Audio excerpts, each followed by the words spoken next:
Mga kababayan, hello! Welcome back sa hashtag Walk with Lan, ang channel na laging handa sa katotohanan, walang filter, walang bias, puro facts at analysis. Ako si Lan ng hashtag Walk with Lan at ngayon tatalakayin natin ang mainit na issue.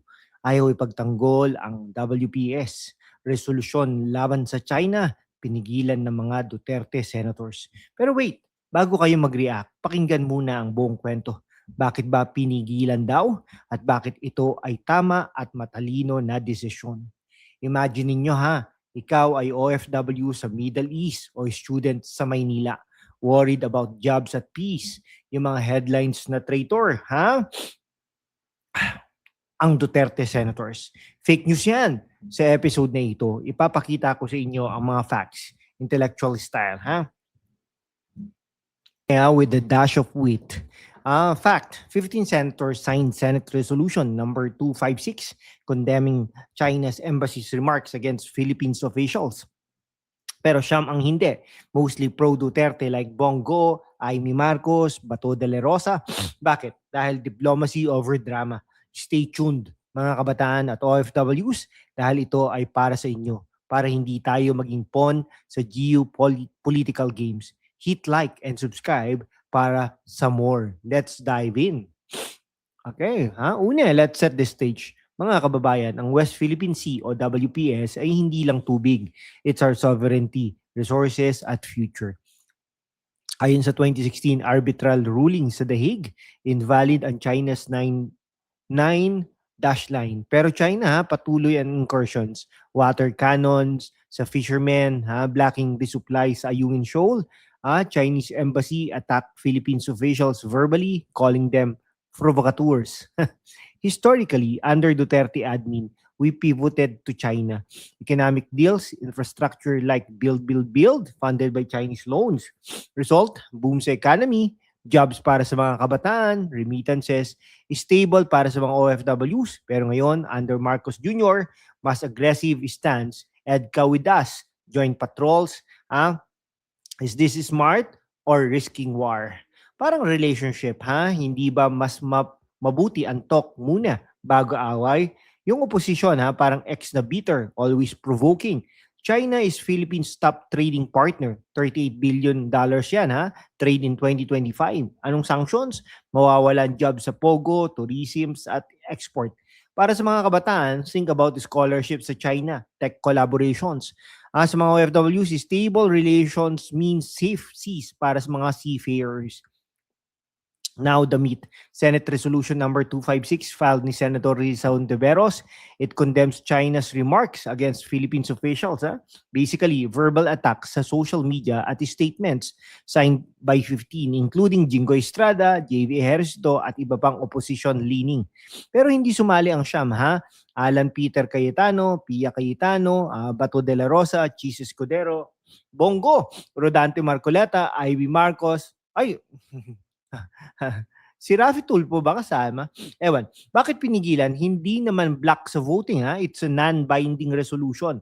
Parang statement lang. Hindi lang sumali dahil strategic, avoid escalation. Most of these are Duterte allies who believe in independent foreign policy, not puppet to US or provocative to China. Yung signers mostly anti-Duterte black, pushing for confrontation. Parang silang yung classmates na lagi nagre-reklamo sa teacher pero walang solusyon. Favoring Duterte side, they prioritize dialogue like Duterte's successful BRP Sierra Madre resupply without incident. Mga kabataan, OFWs, pakinggan ito. Bakit tama na hindi sila sumali? Una, diplomacy. Resolutions like this are symbolic but can escalate tensions. Sa history, provocative statements led to South China militarization. Duterte senators, they favor back-channel talks, proven effective sa vaccine deals during pandemic where China donated millions. Yung opposition pushing US agenda, EDCA sites near Taiwan, risking Philippines as battleground. Parang tayo sa Family Feud, hindi ba mas mabuti ang usapan kesa suntukan? Bongo as ex-SUP head knows economic aid from China save lives. Amy Marcos advocates for fishermen dialogues, not resolution na walang teeth. Okay, UNCLOS supports arbitration, but enforcement needs negotiation, not condemnation. Para sa mga kabataan, avoid war, think conscription. So, sa mga OFW, stable WPS means safe shipping lanes. Ano bang mas epektibo? Reso or real talks? Poll in comment section mga kaibigan. Pangalawa, economics. Mga OFWs, this is for you. China invests $24 billion in Philippines infrastructure, dams, railways. If we provoke sanctions, mawawala yan. Duterte senators understand, hindi sumali sa reso dahil it protect jobs. Okay, opposition ignores na 1 million Pinoy sa work in China-related industries. Parang budget, hindi ba mas mabuti ang save muna bago gastusin sa away?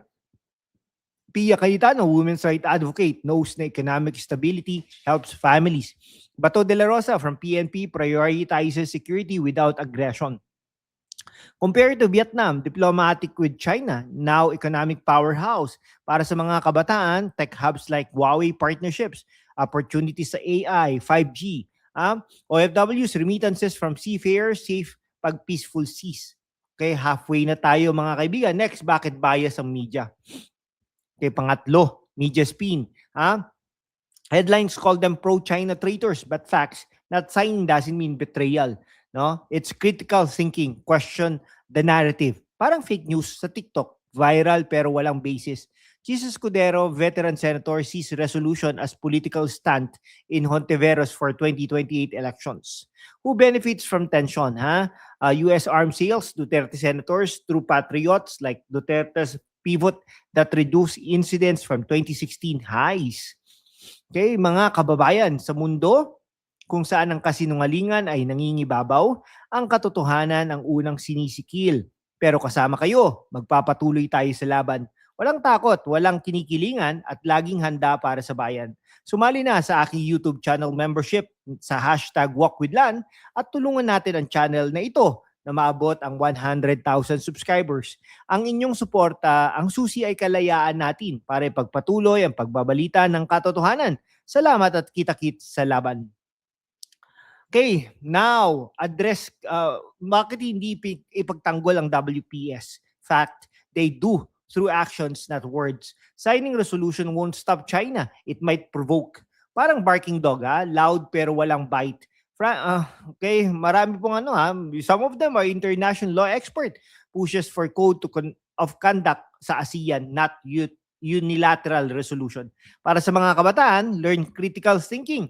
Don't swallow opposition propaganda. To wrap up, ang Duterte senators ay hindi pinigilan ang reso. They chose wisdom over drama. Tama ito para sa peace, economy at future ninyo. Mga kabataan at OFWs, diplomacy works, provocation doesn't. Parang life, mas mabuti ang smart moves kesa emotional at worst. Share this video. Comment your views, subscribe for more. Ano ang susunod? EDCA Impacts. Stay tuned. Salamat sa panonood. God bless Pilipinas. Mabuhay.